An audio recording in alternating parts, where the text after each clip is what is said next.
fours, fives and sixes, ready for part 2 of our story, Who Moved My Cheese? And again, just remember to keep in the back of your head how people deal with change. All right, now where we left last time was, this went on for quite some time. After a while, Ham's and Haw's confidence grew into arrogance of success. Soon they became so comfortable they didn't even notice what was happening. As time went on, Sniff and Scurry continued their routine. They arrived early each morning and sniffed and scratched and scurried around Cheese Station C, inspecting the area to see if there had been any changes from the day before. Then they would sit down to nibble on their cheese. One morning they arrived at Cheese Station C and discovered there was no cheese. They weren't surprised, since Sniff and Scurry had noticed the supply of cheese had been getting smaller every day. They were prepared for the inevitable and knew instinctively what to do. They looked at each other, removed the running shoes that they had tied together and hung conveniently around their necks, put them on their feet and laced them up. The mice did not overanalyze things. To the mice, the problem and the answer were both simple. The situation at Cheese Station C had changed, so Sniff and Scurry decided to change. They both looked out into the maze. Then Sniff lifted his nose, sniffed and nodded to Scurry, who took off running through the maze, while Sniff followed as fast as he could. They were quickly off in search of new cheese. Later the same day, Ham and Haw arrived at Cheese Station C. They had not been paying attention to the small changes that had been taking place each day, so they took it for granted that cheese would be there. They were unprepared for what they found. "What? No cheese?"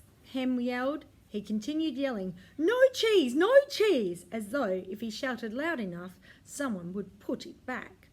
"Who moved my cheese?" he hollered.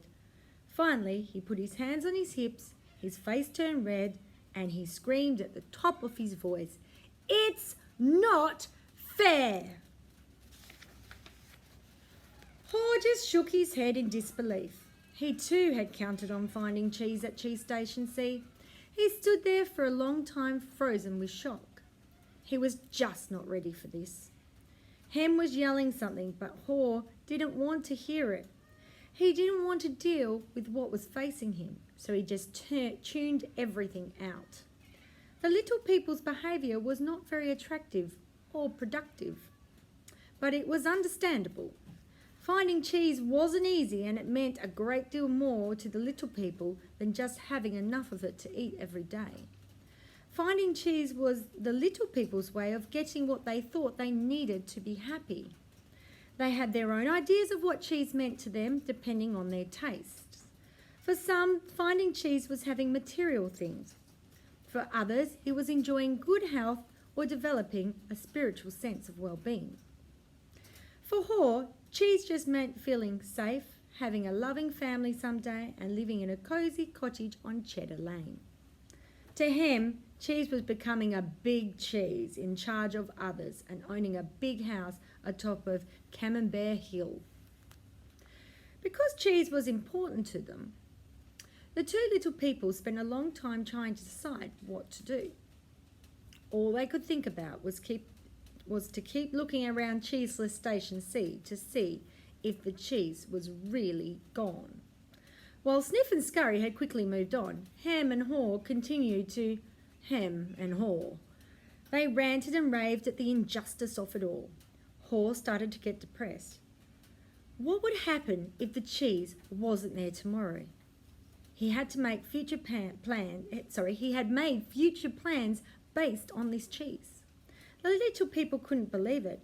How could this have happened? No one had warned them. It wasn't right. It's not the way things were supposed to be. Ham and Haw went home that night, hungry and discouraged. But before they left, Haw wrote on the wall, "The more important your cheese is to you, the more you want to hold on to it." The next day, Ham and Haw left their homes and returned to Cheese Station C again, where they still expected, somehow, to find their cheese. The situation hadn't changed. The cheese was no longer there. The little people didn't know what to do. Ham and Haw just stood there, immobilised, like two statues. Haw shut his eyes as tight as he could, put his hands over his ear. He just wanted to block everything out. He didn't want to know the cheese supply had gradually been getting smaller. He believed it had been moved all of a sudden. Ham analysed the situation over and over, and eventually his complicated brain, with its huge belief system, took hold. "Why did they do this to me?" he demanded. "What's really going on here?" Finally, Haw opened his eyes, sniffed around and said, "By the way, where are Sniff and Scurry? Do they think they know something we don't?" Ham scoffed. "What would they know?" Ham continued, "They're just mice. They just respond to what's happening. We little people, we're smarter than mice. We should be able to figure this out." "I know we're smarter," Haw said, "but we don't seem to be acting smarter at the moment. Things are changing around here, Ham. Maybe we need to change and do something differently." "Why should we change?" Ham asked. "We're little people. We're special. This sort of thing should not happen to us, or if it does, we should at least get some benefits." "Why should we get benefits?" Haw asked. "Because we're entitled," Ham claimed. "Entitled to what?" Haw wanted to know. "We're entitled to our cheese." "Why?" Haw asked. "Because we didn't cause this problem," Ham said. "Somebody else did this and we should get something out of it."